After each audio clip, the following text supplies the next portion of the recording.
l'archipel de Zanzibar, les habitants de l'île de Pemba perpétuent leur mode de vie traditionnel, ne comptant que sur eux-mêmes. Sur ces terres musulmanes, le rôle des femmes évolue peu à peu.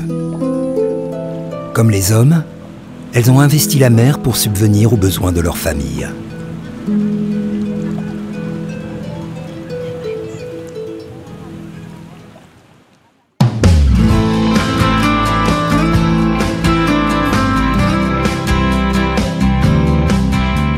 Toute ma vie, j'ai navigué au grand large. Ces voyages m'ont appris que la mer est une source inépuisable de connaissances. Je vous emmène à la rencontre des peuples qui font le lien entre la terre et la mer, à la rencontre de ceux qui, comme moi, ont l'océan pour horizon.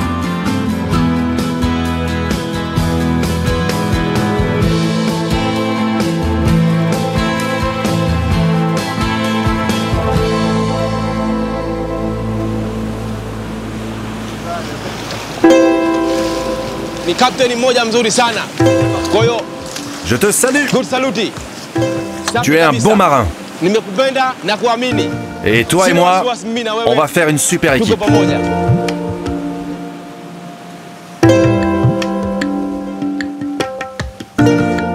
Ali est un marin plein d'énergie.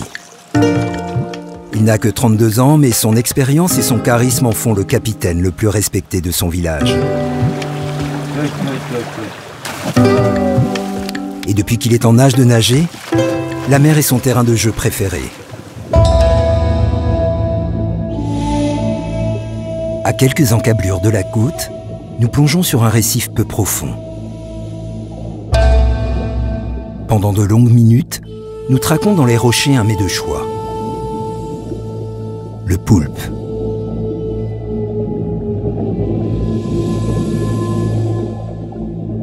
Rapide, les poulpes ne se laissent pas attraper facilement. Il va nous falloir faire preuve de patience et de ténacité.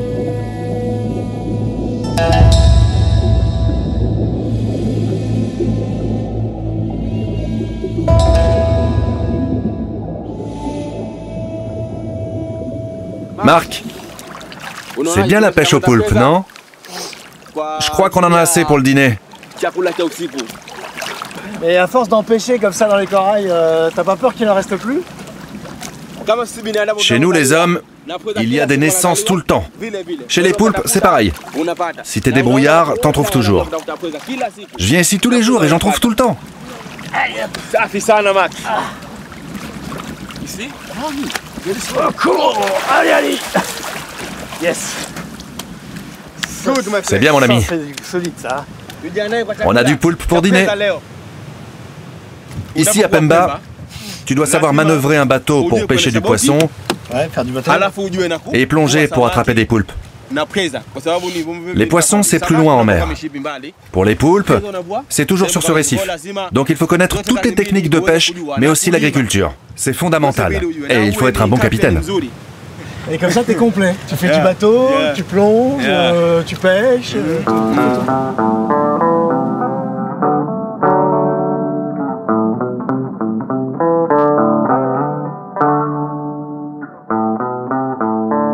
À une quarantaine de kilomètres des côtes tanzaniennes, niché au creux de l'océan Indien, l'archipel de Zanzibar est l'un des grands berceaux de la culture swahili, fruit de la rencontre des peuples africains, arabes et indiens. Des deux grandes îles de l'archipel, Pemba est la plus fertile. Elle a été surnommée l'île verte par les navigateurs arabes des siècles passés.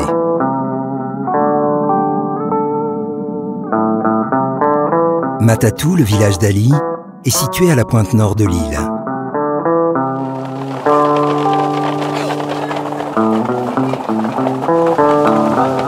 Ici, les Wapemba vivent uniquement de la pêche et de l'agriculture, presque en autarcie. Ils sont tous musulmans et seraient plus de 700 à vivre ici.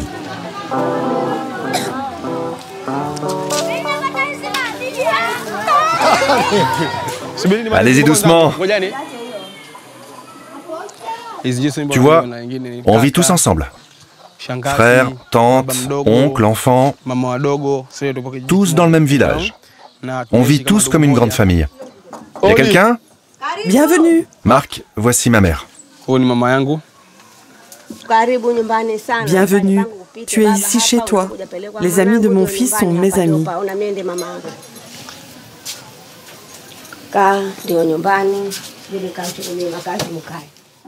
Ali est responsable de toute sa famille. Mère, frère, neveu. Tout le monde vit sous le même toit. Du costaud, ça, hein? C'est du Ali, ça? Lui, je vais en faire un capitaine comme moi. Avec sa jeune femme Timé, ils ont 3 enfants. En tout, ce sont 15 personnes qui dépendent de lui. Dans la cour, les femmes se lancent dans la préparation du curry. De l'Inde, les Wapemba ont gardé le goût et la culture des épices. Comme tout le monde, je suis mise à contribution. Vas-y doucement.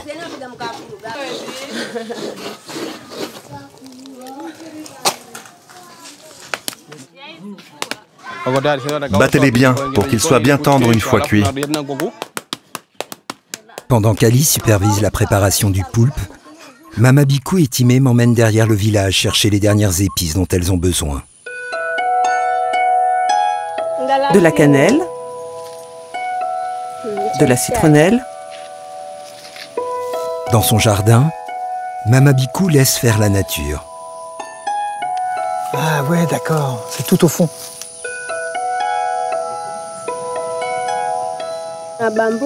Ça, c'est très bien pour la sauce. D'accord. Tu vois, ça c'est le poivre de chez nous. C'est vraiment incroyable. Ça s'ouvre, la citronnelle d'un côté, le poivre de l'autre. C'est magique, magique, magique, magique. C'est pour ça que nous, les navigateurs, Zanzibar, ça reste un nom mythique. Ici, pour tous les amoureux des épices, c'est vraiment le paradis. Tu vois ici, il y a tout ce qu'il faut pour faire des bons plats, mais c'est aussi notre pharmacie naturelle. Le curcuma, c'est pas que pour les currys. Si tes enfants ont des problèmes aux yeux, tu peux aussi faire des cataplasmes avec. Tu en fais une pâte que tu appliques sur l'œil. Comme ça? Voilà, et ça soigne. Oui, avec ça, tu as un œil tout neuf. Le mauvais sang s'en va, c'est formidable. Tu vois loin, loin comme un oiseau.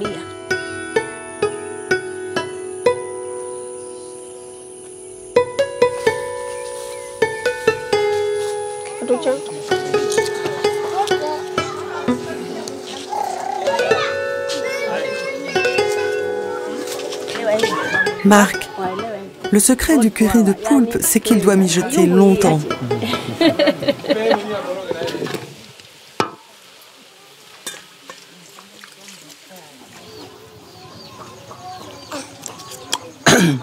Oh, le piment, on le sent bien.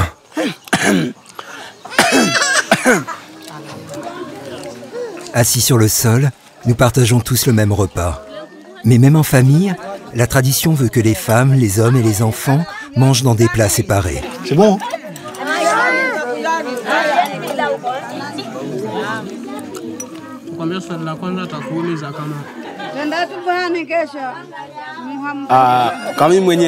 Moi, j'aime le style de vie qu'on a à Pemba.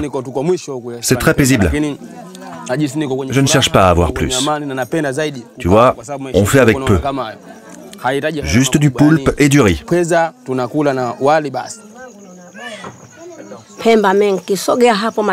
Ici à Pemba, tu fais pousser tes légumes. Mais à la ville, c'est une vie de consommation. Tu ne produis rien. Je n'aime pas ce style de vie. J'aime bien y aller, mais j'y vivrai jamais.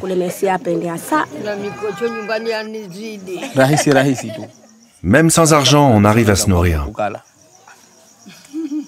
Bienvenue. Caribou. Bienvenue à Pemba.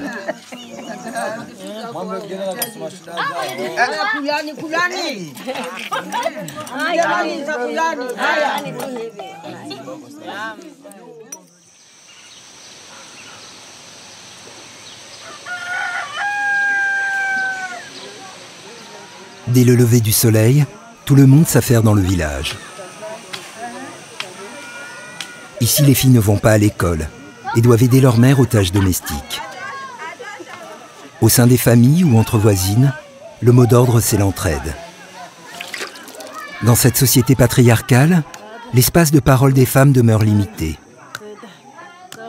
Les occasions de prendre soin d'elles sont rares.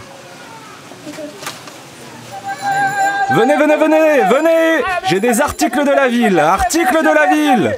Bonjour, tu as des kangas? Oui, j'en ai des très jolis. À combien tu les fais? Je les vends à 5000 shillings. 5000? Il faut que tu baisses, mon ami. Il y a beaucoup de mariages en ce moment et je dois en offrir beaucoup. Ok, je te baisse le prix de 500.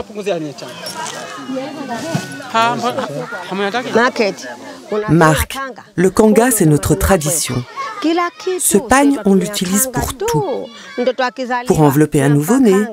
Ou quand on est invité, on offre un kanga. Si tu trouves une femme ici, tu dois lui offrir un kanga. Une femme qui en a peu ici, elle en a au minimum une 50aine. Dès qu'on sort de la tête aux pieds, on ne s'habille qu'avec ça. Ça, c'est quoi? C'est le message. Quand deux personnes s'aiment, les jaloux n'ont aucune chance. Parfois, quand tu te disputes avec des voisins, tu achètes un kanga avec un message bien senti et tu le portes fièrement devant eux. Et comme ça, quand ils le verront, ils comprendront ce que tu veux leur dire. C'est des pagnes qui parlent. Vous pouvez vous parler par vos vêtements. Tout à fait. Tu peux même les porter que pour ça. Regarde celui-là. Il dit « Je suis un canard débrouillard. Ce que je ne trouve pas sur terre, je le trouve dans l'eau. » Là, ça dit « Ah, ça vient donc de vous. » Tu portes ça pour faire comprendre à ta voisine qui a parlé dans ton dos que tu l'as percé à jour. Ça va la faire réfléchir. Symbole de féminité, les kangas sont partout dans le village. Expressions, proverbes, messages, toute la culture swahili s'exprime à travers ces pagnes. Ils affichent ces mots et ces sentiments que les femmes autrement ne peuvent que murmurer. Quand la mer se retire, les femmes accompagnées des enfants se rendent dans le lagon.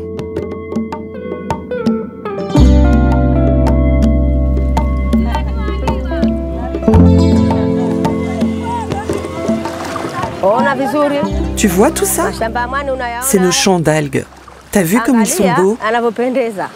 Et en fait, ça fait comme des sillons sur les champs à terre. Tu dois leur donner assez d'espace pour qu'elles puissent grandir rapidement. Elles ne doivent pas être serrées comme des bananes. Elles doivent pouvoir flotter au gré de l'eau.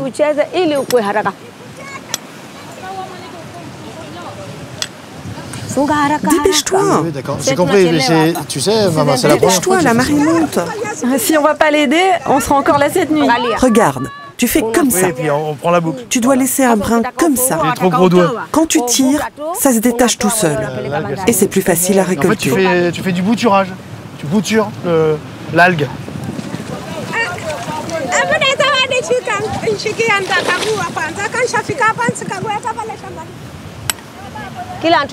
Ici, on a tout notre champ, mais tout se fait en commun.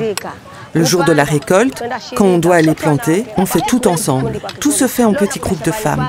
Aujourd'hui dans mon champ, demain dans celui d'une autre, et puis d'une autre encore. On plante, on récolte, on vend tout ensemble. On travaille toujours en communauté. Les algues, ce n'est vraiment qu'à nous les femmes.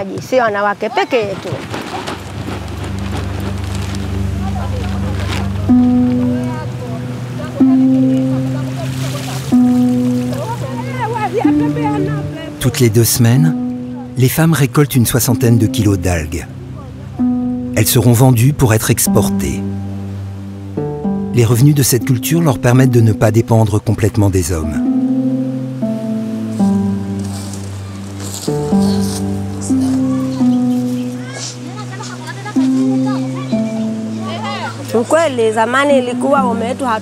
La vérité, c'est qu'il y a peu encore, les hommes ne voulaient pas qu'on travaille. On a commencé les algues petit à petit, et comme on a gagné de l'argent, ils ont changé d'avis. Maintenant, on est libre. On va à la mer si on en a envie. Pour nous, cultiver les algues nous a donné une vraie place dans le village. Ça nous a émancipés. Parce qu'on gagne notre vie, ça nous rend plus indépendantes. Et on prend beaucoup de plaisir à le faire.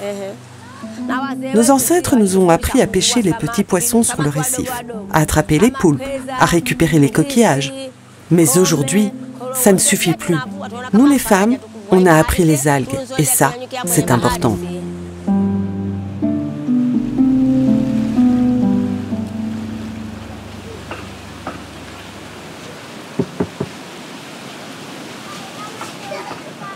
En fin d'après-midi, je rejoins Ali et son équipage sur la petite place du village.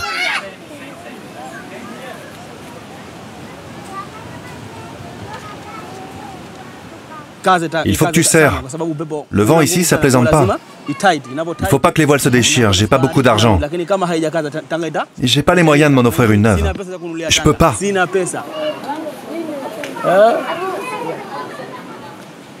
Très bien. Ça va? Je suis un bon apprenti? Ouais, continue. En cette saison, le vent vient du sud, ça souffle. Avec ce vent du sud et les grains, il faut que ça tienne, parce que si on déchire la voile, on est bon pour la réparer tous les jours. Ok, ça marche. Allez, vas-y.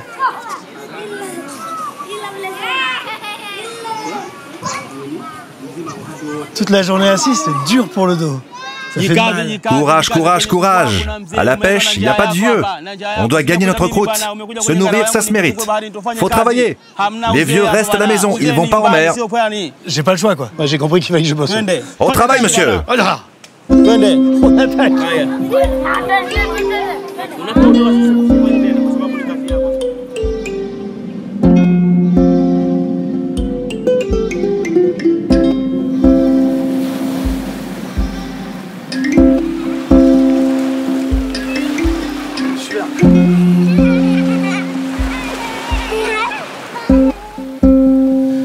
Regarde comment il revient l'autre là-bas.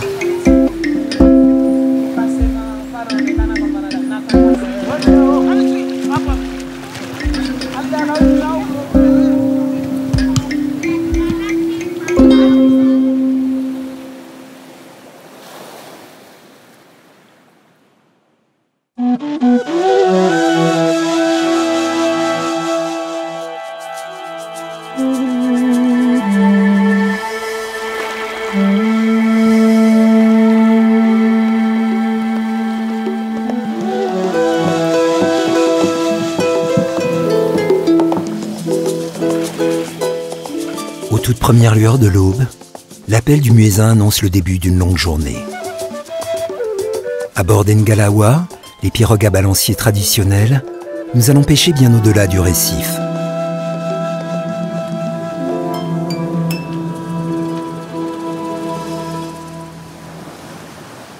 Ça veut dire quoi ce nom? Ce nom, pourquoi? C'est pour toutes les questions que ça pose. Ali, pourquoi t'as construit ce bateau? Hein, pourquoi? Ben, parce que j'ai pas d'argent. J'en ai très peu. Mais pourquoi j'ai pas d'argent? Pourquoi? Pourquoi? Tout le temps, pourquoi? J'aime trop ce nom. Il me va très bien. Ah, il avance bien. Tu vois, nos bateaux, ils sont bas sur l'eau pour aller plus vite. Ouais. Ici, on a beaucoup de vent. Et si la proue était haute, on serait ralenti. Quand t'es aussi près de l'eau, tu fonces. Ouais, je comprends. Mais quand t'as le nez comme ça dans l'eau, tu rentres beaucoup d'eau. T'es obligé de vider tout le temps. Oui. Mais pour les sorties qu'on fait, c'est pas gênant. Il faut que quelqu'un écope tout le temps.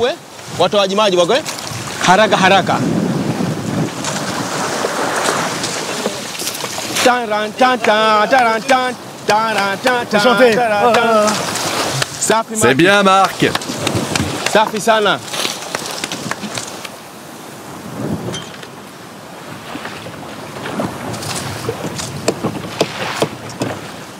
Ah oui, ça fait des petits appâts. Tu vois?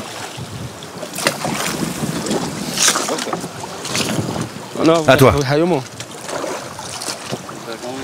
Quand on part en mer, on n'emmène ni nourriture, ni eau, Rien du tout.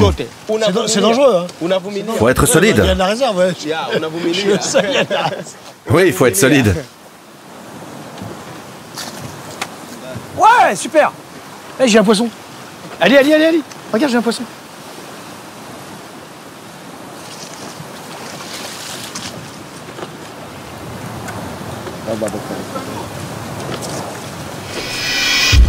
Au bout de quelques heures, le ciel devient menaçant. Le vent se lève. Oh, le cumulus. Comme nous, tous les autres bateaux arrêtent de pêcher pour regagner la côte. Ça c'est ce qu'on appelle bien bordé dans l'axe. Nous nous lançons dans une course improvisée avec les autres pêcheurs. Allez, direction Tumbé. Ça y est, c'est parti.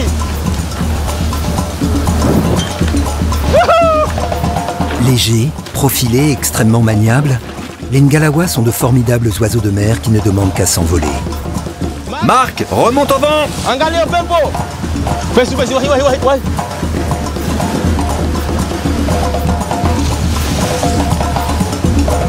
Vite. Yes. Vas-y Ali, super. Pendant plusieurs heures, nous tirons des bords au milieu d'une nuée d'autres bateaux pour rejoindre Tumbé, à l'extrémité est de l'île. Vire un peu.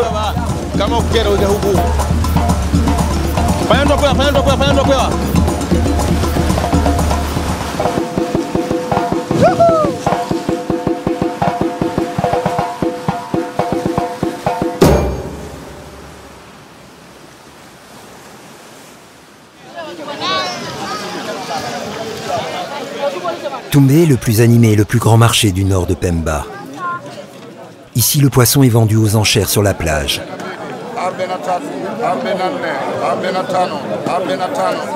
Au fur et à mesure que les bateaux rentrent, une poignée d'intermédiaires sont chargés de négocier les prises des pêcheurs. Ce sont eux qui fixent les prix. On vient ici de tout Pemba pour acheter du poisson qui approvisionnera les autres marchés de l'île. Tu peux nous vendre ça? 29 000, 32, 32, 32, 32, 32, 33, 33, 33, 33, 33, 35, 35, 35, 35. Il place les poissons. 41, Oui. 41, 41, 41, 41, 42, 42, 42, 42, 43, 43, 43, 43, 43. C'est pas mal. J'ai 46. T'es content? Oui. C'est bien? Oui. 48, 48, 48, 48.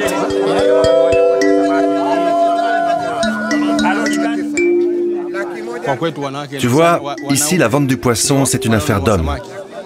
Les femmes attendent de le cuisiner à la maison.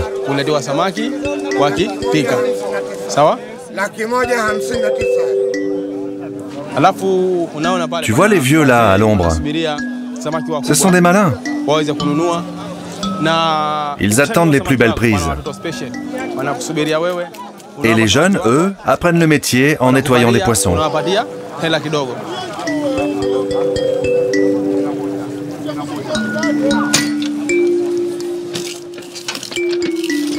Tu mets même pas de gingembre?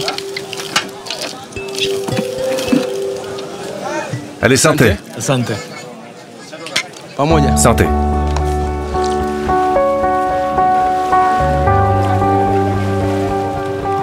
Au fur et à mesure que la journée avance, le marché se vide. Ceux qui n'habitent pas trop loin rentrent chez eux. Pour nous, la marée est encore trop basse. Et pour ne pas avoir à naviguer de nuit, nous restons sur la plage de Tumbé.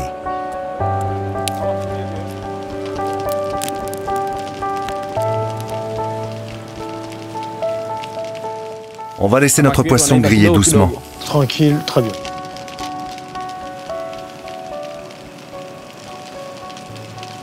Là, on est entre hommes. Qu'est-ce que tu en penses que les femmes travaillent? Le travail des algues, je trouve que c'est trop difficile pour les femmes. Entre le bouturage, la récolte et le séchage, ça peut les occuper toute la journée. Tu portes des sacs très lourds, tu les ramènes, et puis tu recommences encore et encore. Bref, c'est harassant. Mais la vie est moins facile maintenant. On n'a pas le choix.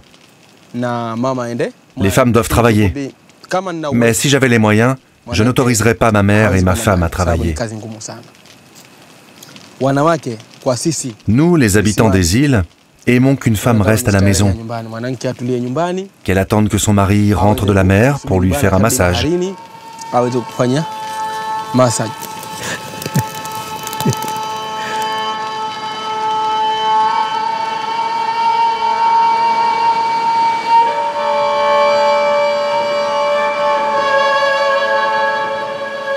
Partout autour de l'île, les champs d'algues dessinent désormais des motifs géométriques. Ils sont comme des vestiges d'anciennes cités englouties. Avec la culture des algues, les femmes de Pemba ont patiemment forgé un nouveau littoral et redéfini leur place au sein de leur village. La mer est maintenant partagée à parts égales entre hommes et femmes, ouvrant ainsi un nouveau chapitre de l'histoire de l'île.